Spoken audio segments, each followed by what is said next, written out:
As I look back over my 50-odd years of work, it's clear that my life has provided me with an extraordinary set of experiences that have enabled me to study life and the healing process in a most profound and unique way. In a way that led me to help found an all-new approach to medicine, the holistic approach, that fully appreciates the central role of the mind-body axis, the effect of the mind on the body, and the role of thoughts, feelings, and emotions in producing health on one hand and sickness on the other. Today, I'd like to share with you some of the most important and profound discoveries I have come upon in my 50 years of scientific study in my medical, psychological, and psychiatric practice. If you take the time to understand and embody these truths, you can absolutely change your life.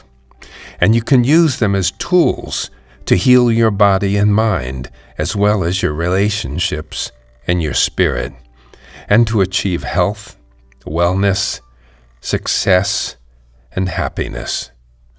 So, if you are willing to give me a few minutes of your time, to simply be present with me for a few minutes, I can show you. For instance, if I show you this picture and ask you to tell me quickly which of these three men is the tallest, you'll say the one on the far left. But you'll be wrong, because if you measure, you'll find they're all exactly the same height. The illusion here can be simply overcome by the use of logic and science.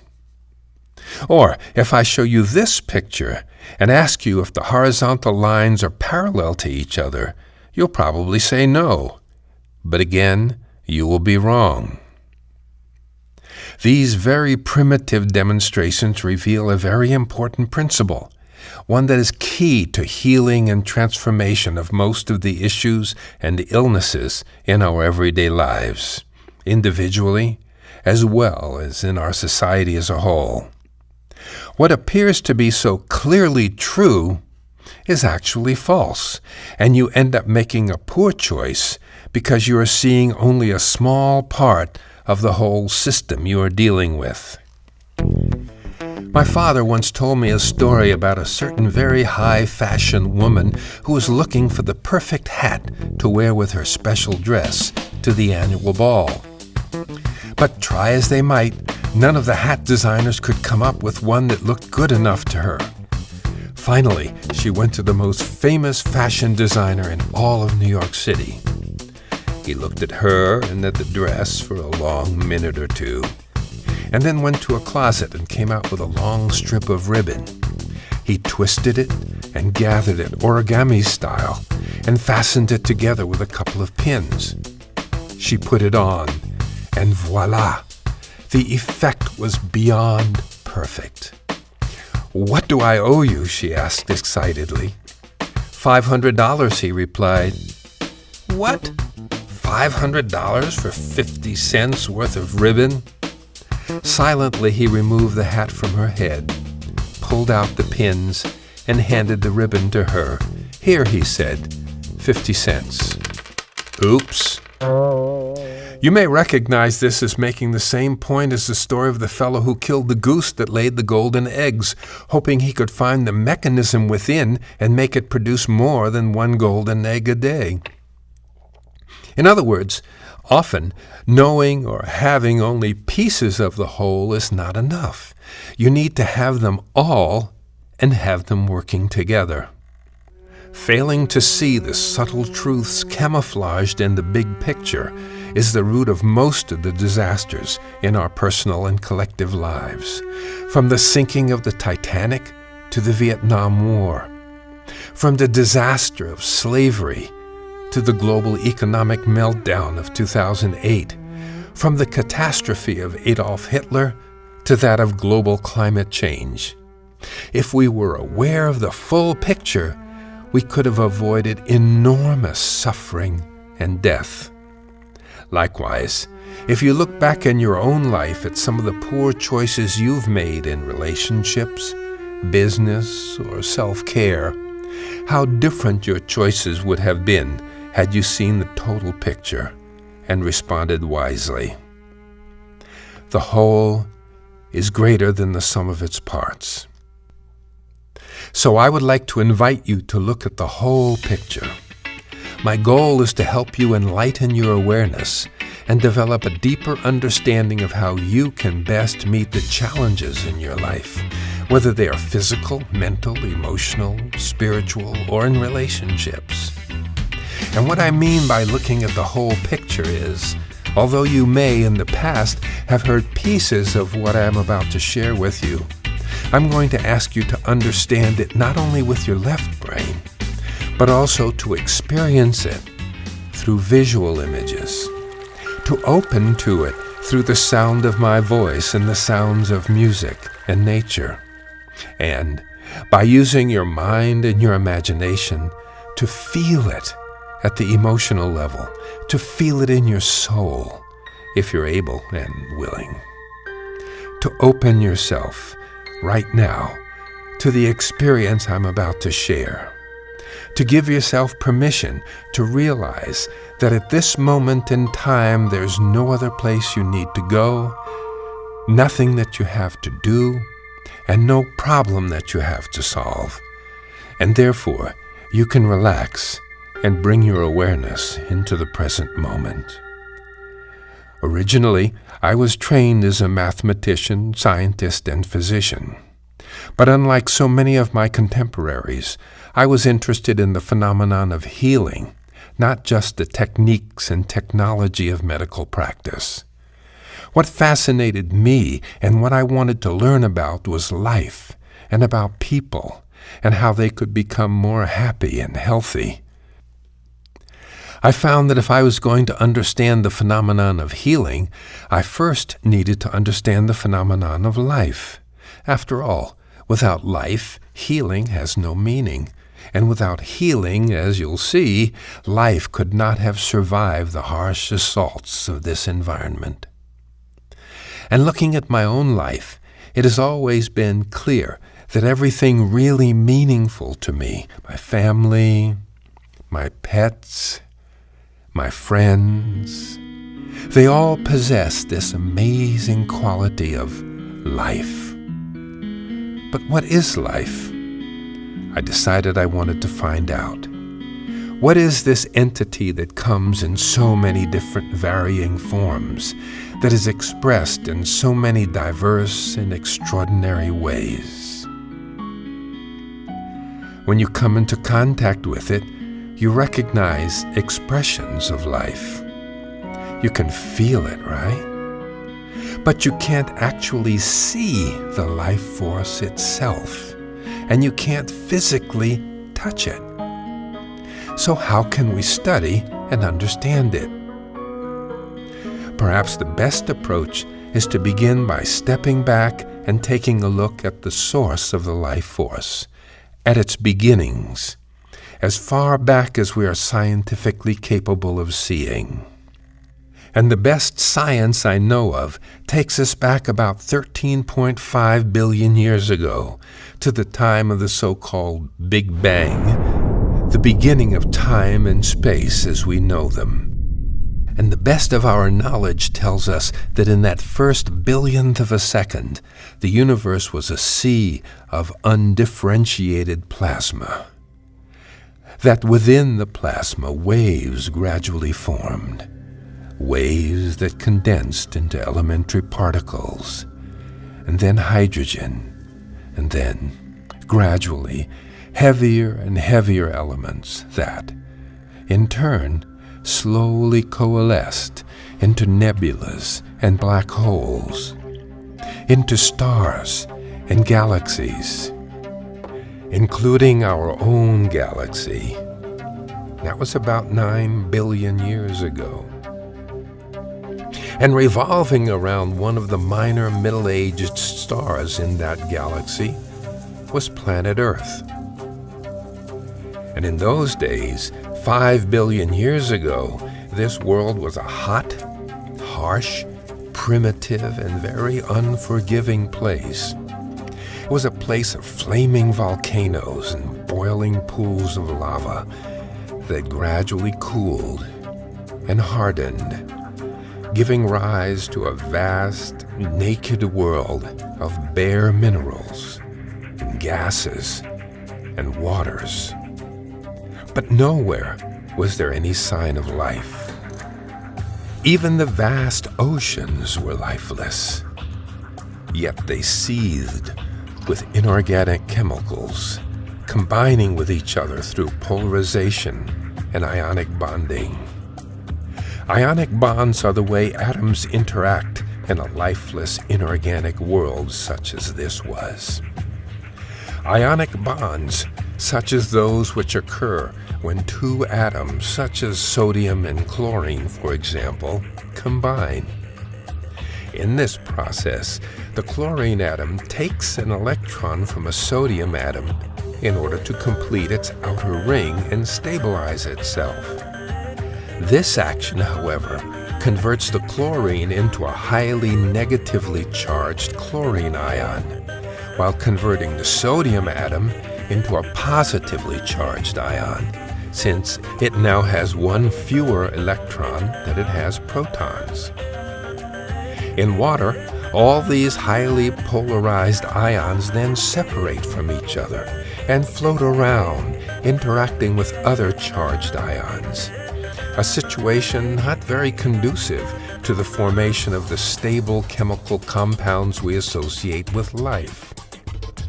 Just as in our daily lives, highly polarized attitudes do not produce lasting relationships.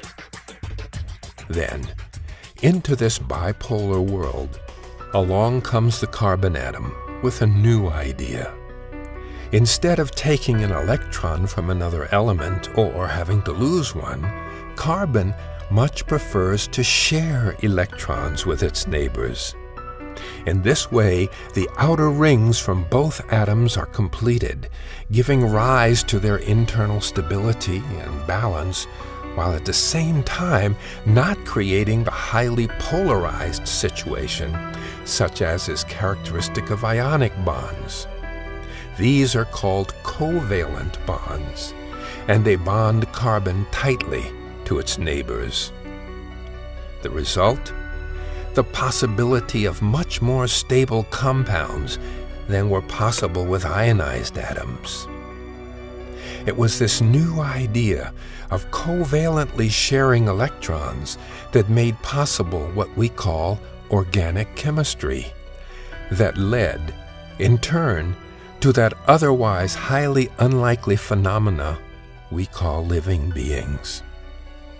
This new, sustainable kind of relationship made possible larger molecules containing hundreds and thousands of atoms. I call it the urge to merge, that energy or force that thus created giant protein molecules, including that very special kind of giant molecule, the DNA spiral.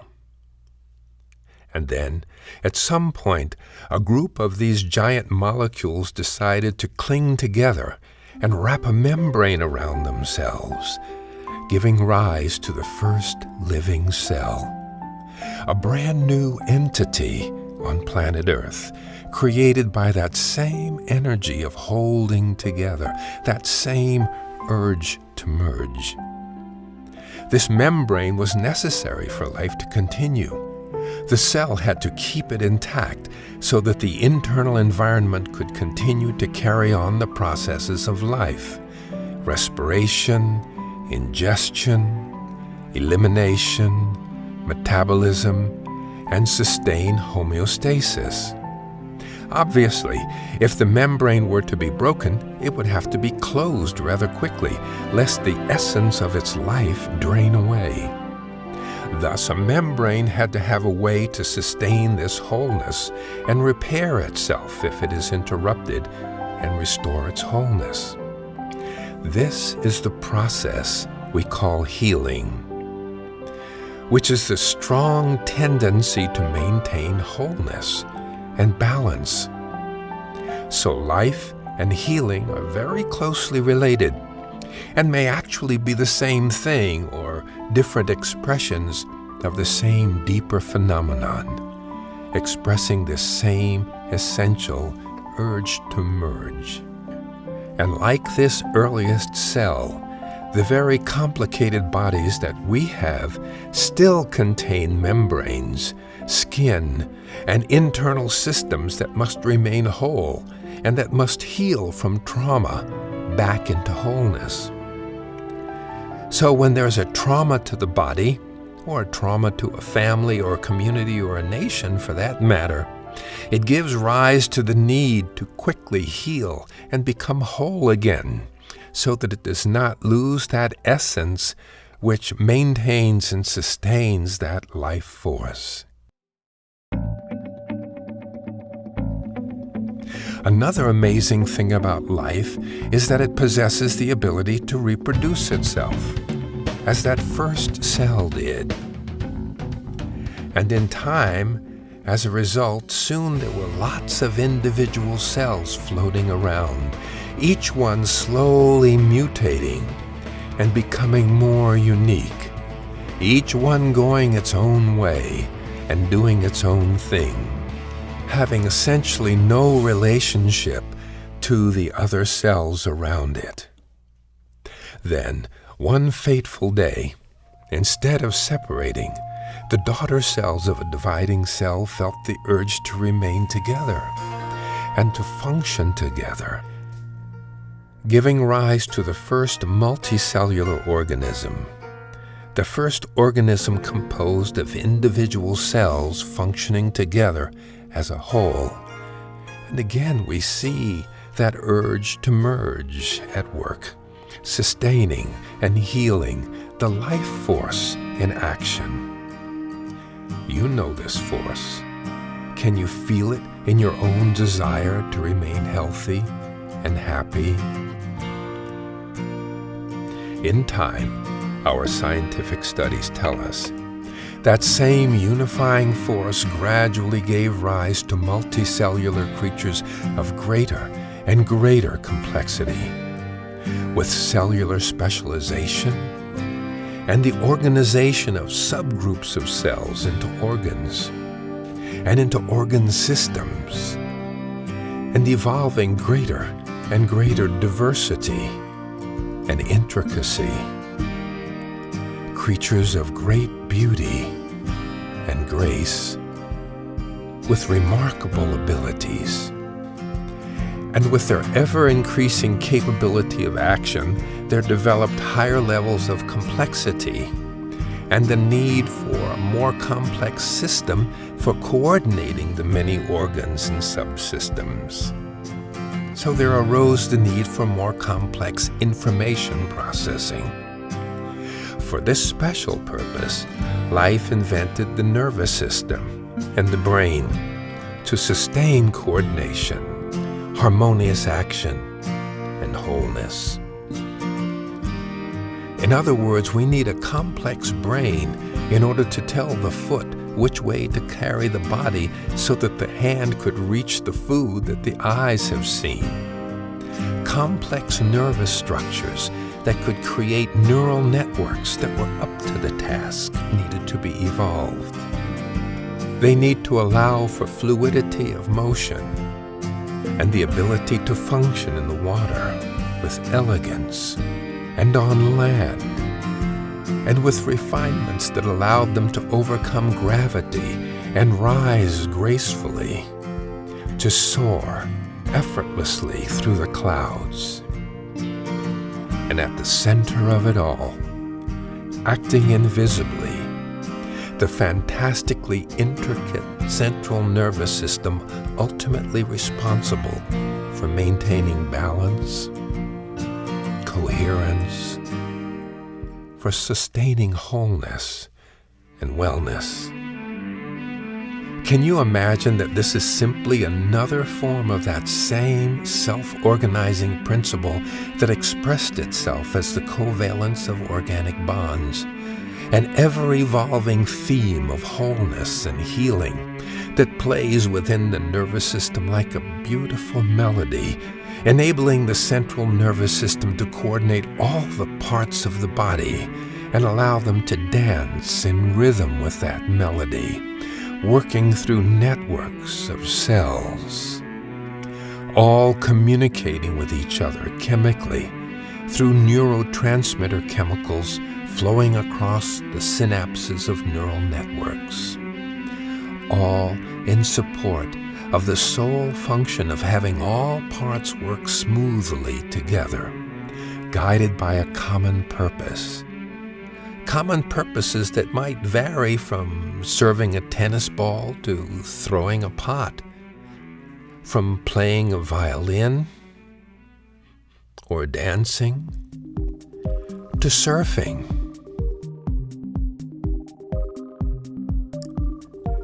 or doing a card trick, or texting a friend. Imagine the job of coordinating all these parts so accurately and with such synchrony, while still maintaining balance and coherency on the inside. Health.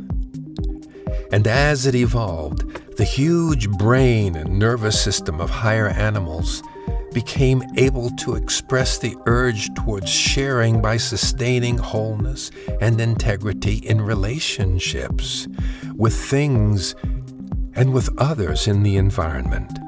Again, common purpose, oneness, and dynamic balance are crucial. Can you feel it at work here?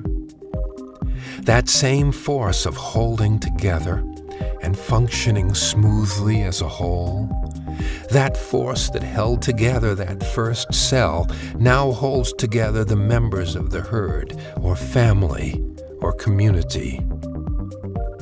In other words, that same force that creates health and wholeness within an individual is also responsible for creating health and whole relationships with respect to the environment and others in the environment. It is a sensitive and responsive connection, this innate drive towards merging into a sense of oneness and shared purpose. And we see it most vividly in the higher animals, and especially the mammals. We see it in the extraordinary way they are guided from within to support each other and to gather in families and herds for the common good, to join together and to act together with like-minded and like-bodied others, to serve, to protect, and to band together as communities. Just as the carbon atoms found a way to share and join together in stable structures, just as organic molecules merged to create life, just as cells stayed together to create complex creatures, we see this same innate tendency among animals to form bonds that support common interest and function, interacting in a way that serves their shared values. And certainly nowhere is this life force more visible than in that incredible bond between mother and child. Have you felt this at some time in your life? Can you allow yourself to feel it right now? What we human beings call love is the emotional experience of this urge to merge, and the absolute joy of being with those you love. How strongly can you allow yourself to feel it right now as you think of those you have loved? And one of the more dramatic expressions of this urge towards oneness, the drive to merge in love, to have and to hold, is that form of love that produces new life. Erotic love, passionate love for a person and the beauty within that person. And you know the power that attraction has. And you can also tap into your ability to feel filial love, the affectionate regard and friendship towards an equal. Agape, to will the good of another. and storge, or empathy, the ability to understand and share the feelings of another, and compassion, all forms of this same fundamental force. Can you feel it?